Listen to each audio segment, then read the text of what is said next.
Hello friends, this is Cara-Renee with B.Reborn Art and Healing, coming to you with just a sneak peek of a project that I'm going to be working on. I'm going to bring you along from time to time as I work on this project. I'm not going to do the whole thing on camera because I have some other things I am focusing on as well. And I feel like moving through the whole construction of this project is going to be better served by me doing it myself, but I will bring you along and show you what I'm doing and why I am doing it. So let me talk to you a little bit about the project. So I'm going to make a junk journal planner. I got this inspiration from Heather over at Rosehill Paper Cottage. I've been really binge watching her tutorials and her videos, and I just absolutely love her style. I love her, just the way that she does things. It's just really cool. She's really laid back and fun to listen to and follow. So what I'm going to do is I'm going to make a junk journal planner, and she did this, and she has two videos which I will link where she talks about first the construction, like what her thought process was. She didn't show how she constructed it, but she showed it, and then she talked about why she designed it the way that she did. So I'm going to talk about that a little bit today, and but there's going to be some tricky things to making this because it's very large, and so it's going to be unusual construction. So but I want to talk with you a little bit about my thought process. So the idea here is to create a planner that is not only functional but very pretty to look at. I was going to reach for my other one over there, but it's got piles of paper on it. So but I use basically a happy day planner is what I've used in the past. But I thought, wow, what a great idea to have something that you can open up, do your planning, make your notes, that is pretty to look at, inspiring, and all of those things. So, and I apologize, I may lapse in my talking. Suddenly my throat is very strained. And so I'm just not quite a week post-surgery for my parathyroidectomy. So I've been talking normally, but for some reason it's bothering me today. So I will slow down a little bit. So what we're going to do is I have this book. This was a vintage book that I had purchased some time ago, and I went ahead and gutted it. So I took out the paper out of it, the block. And this measures, let me just grab my ruler here really quick so we have a little bit of an idea of what we're dealing with. So width-wise, it is 7 3/4, so each side is 7 3/4. It has about a 1 3/4 inch spine, and it is 11 1/8 inches tall. So as you can imagine, that's going to present some challenges with putting paper in and all of that. I'm going to reinforce this spine with probably some Tyvek tape or something, I'm not sure exactly, or some fabric, because this is not very strong. And it's going to be a signature that is just going to be held together. It's not going to be permanent. So I'm going to punch some holes in the spine, and I'm going to run some seam binding through those, and that's what's going to hold the signature in. What she also did, which I thought was a really fantastic idea, is the core of her planner is actually a file folder. So I may do more than one file folder, and because of the ideas I have for the project, I may need to rotate out my pages. I'm not going to be able to put all 12 months in this book. I think it's just way too much. I might be able to do 6 months at a time. We'll see. But that's stuff that I will work out off camera as well. But I just wanted to talk with you a little bit about what my idea is.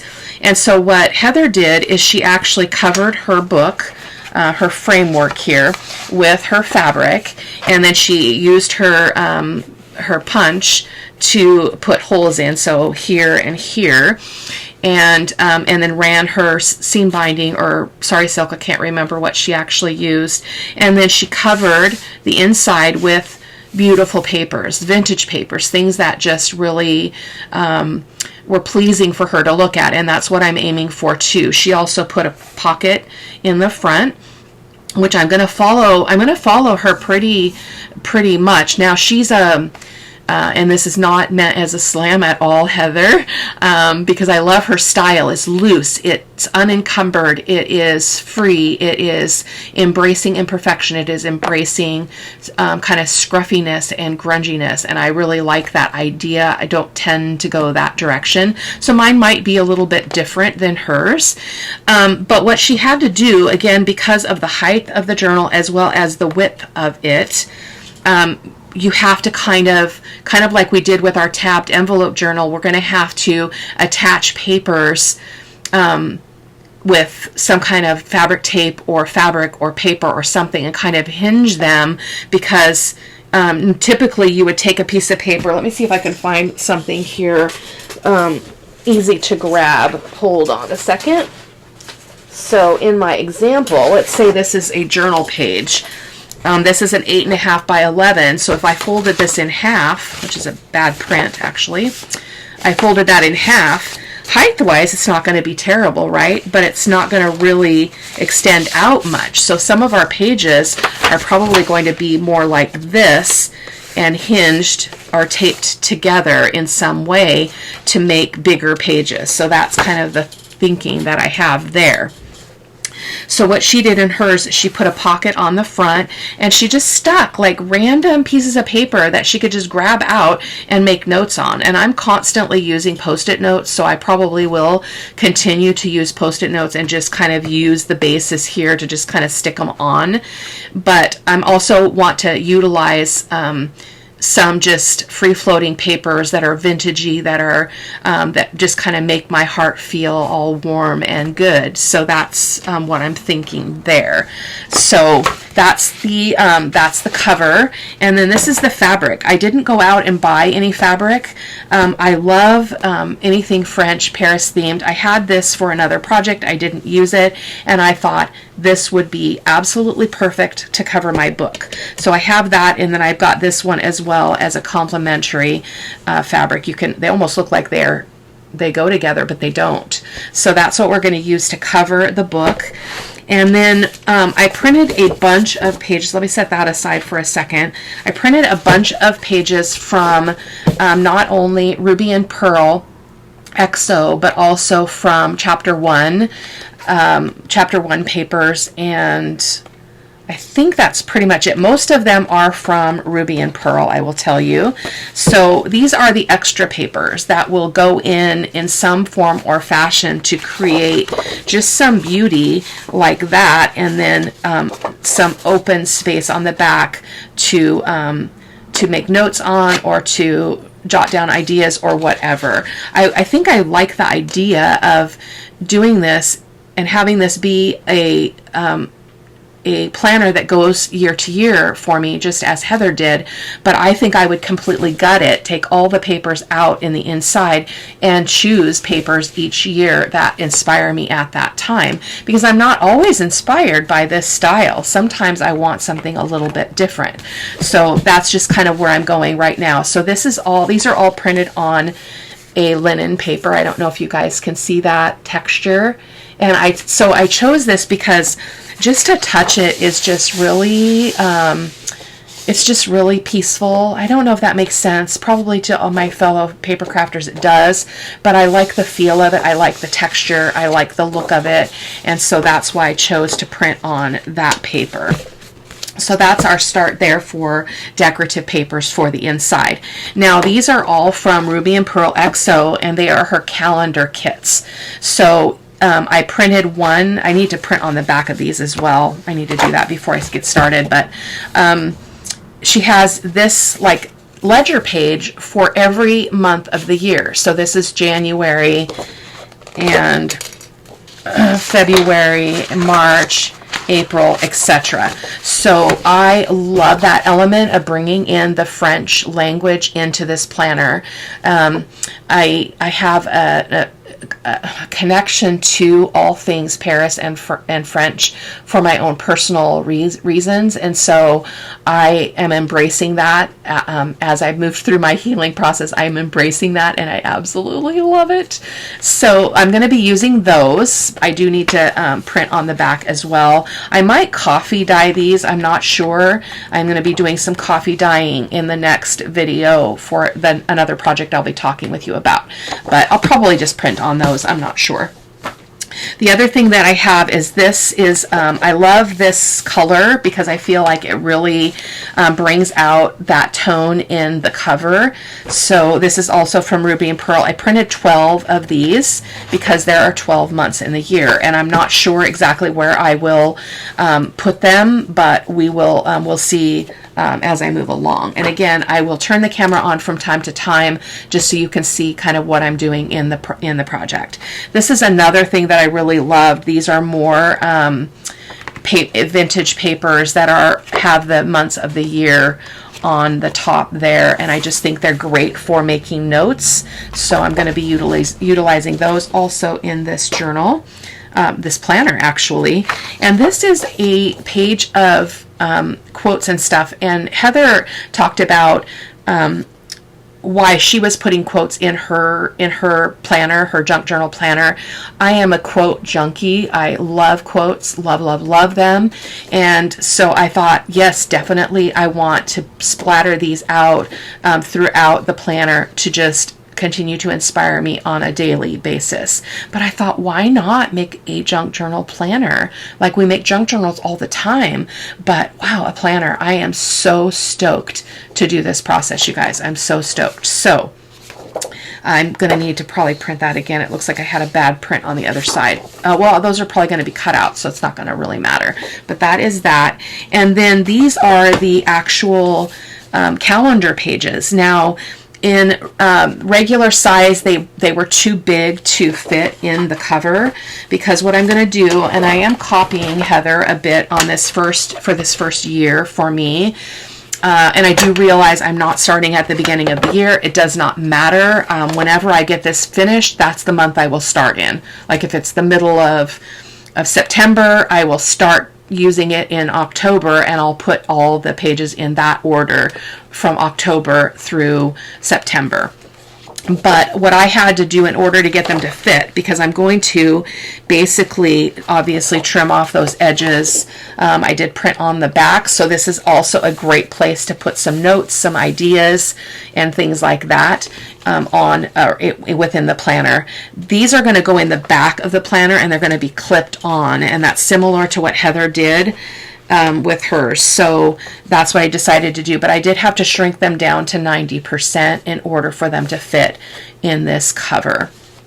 And I like the idea. You could totally do a junk journal planner that was more book size, but my planner is probably about this big. Let me just let me grab it here really quick. It's not too difficult to grab here. Hopefully I won't knock everything on the floor in the process here. There we go. There we go. So this is my current planner, and it's actually not a Happy Planner. I think I got this from Ross or something, but you can see it is almost the same size. So this is the size that I'm used to working with. I like the big size I have in this planner. I have all of these now.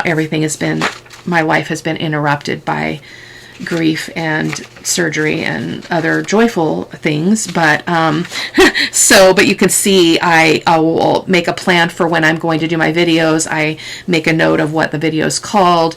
I recorded it, I edited it, I uploaded it, and it's on social media scheduled. So that's how my planner works. I don't use a lot of the other things. Like, I never use this stuff because it's just not very pleasing to look at, in my opinion. So I'm hoping that I can use this other planner in a different way that's more effective. So those calendar pages are going to get trimmed down, and they're going to clip in here, probably with just a really pretty clip, and then I'll just have them up, and I can just unclip it, and I might even hinge them. I'm not sure. That's actually a really good idea. I'm not sure what I'm going to do there. But I can just take it out, make notes and such, more like scheduled ideas like, oh, I want to do a video on Tuesdays and Fridays, so that kind of thing. I'm not exactly sure how I will utilize the calendar pages, but that's the plan. So that is that. And then the last thing I have, these are bad prints because they were printed on the wrong size, but I figure they would be great additions as well into the junk journal planner for extra notes and writing space. I'm not going to throw those away. And then this is the last thing. Oh, last two things. This is awesome. Look at these. These I'm going to use. I believe this is what Heather used for tabs. I might redo them and make them smaller because they'll seem a little bit big for a tab on my pages, but we'll see. I might print one out just to see what the difference in size is. It would be half this size. So I don't know if that would be too small because I almost feel like that's actually a good size for a tab, but we will see. That's what I printed for my tabs for the junk journal planner. And then this is the last thing. Now, when Heather used these, and thank you, Heather, so much. I am so inspired by what you've been doing. She printed them small. I think she maybe printed 2 to a page. These are printed full size, but I thought perfect for just folding these in half and just having a lot of them. I think I printed 12 of them and having them interspersed through the journal. So if they were like this and just folded like a normal journal page, I'd be able to make notes here of various things that need to happen. So that is what I'm going to do. That is what I'm going to do. So I probably will bring you along once I get an idea of how I'm going to kind of put some pages together, and maybe we'll do a month of pages together just so you can get the gist of what I'm thinking and why I'm thinking it. So that is about it for today. I will, just to give you a sneak peek, I'm not sure. Yeah, this one will probably come first in my video scheduling. I'm getting back on my feet after all of the things I have just talked with you about in terms of my life. So I'm still living on low expectations because I don't want to overextend myself. I don't want to get frustrated. I don't want to enter that place of feeling pressure to do certain things. So I'm still thinking about what kind of video schedule I want to have. My channel is suffering big time for not putting out content. And because I'm a firm believer that if on social media, if I cannot be present to support other creators in the groups and watch their videos and comment and support them and lift them up, I'm not going to put my stuff out there, because I don't think that's fair. I don't think it's fair to expect that kind of support from other people if I'm not in a place where I can give it. So I've been pretty absent on social media for several weeks. And so my channel is definitely feeling that. I'm not too concerned about it. I don't do this for the money. I do it for the joy of it. And I'm trying to continue to move back to that place in my thinking. So, but I'll bring you along so that you can see what we're doing. But the other project that I'll be doing, that'll be probably the next video you see after this one airs, is I'm going to do some coffee dyeing. I had decided I was going to do a bee journal for summer, and since we're not quite through summer, we're still in the middle of July. August, excuse me, not July. I kind of wish it was still July. I feel like I lost a lot of my summer with just everything going on. But I'm going to coffee dye the entire kit, including all the ephemera. The pages are already printed, but I am going to coffee dye them. And I am going to make a very, very, very grungy summer bees journal. And so I am so stoked to do that project. I just was having trouble finding something that was really going to inspire me, and I actually watched a video over at Sunflowers Indoors. That's Mandy Reed over there, and she just shared a flip through of a journal that she did that she was inspired by another creator. And I love that she entered into that place of just really playing with a more of a mixed media grungy feel. And so that just I mean, the grunge is always in me. It's always like right on the surface of my creative flow, but it just reinvigorated me to do that. So I want to do the beads journal anyway, so I thought, perfect. So I'm going to turn the camera on and we're going to do all of the coffee dyeing together, along with maybe a little bit of inking. We'll see. In terms of like my stenciling and inking like I've done in the past. We'll see how that goes. But yeah, we're going to do it on camera. And so we'll do all the coffee dyeing and the inking, and then we'll obviously have to break and let all that dry. Then I'll come back in the second half of the video and I'll show you the results, and then we'll just go creating bee stuff. So thank you guys so much for being here, for being who you are, for supporting, commenting, and all of the things that you've been doing for all of this time. And thank you for waiting for me to be able to come back. I am glad to be back. So take care, my friends. See you in the next video. Bye-bye.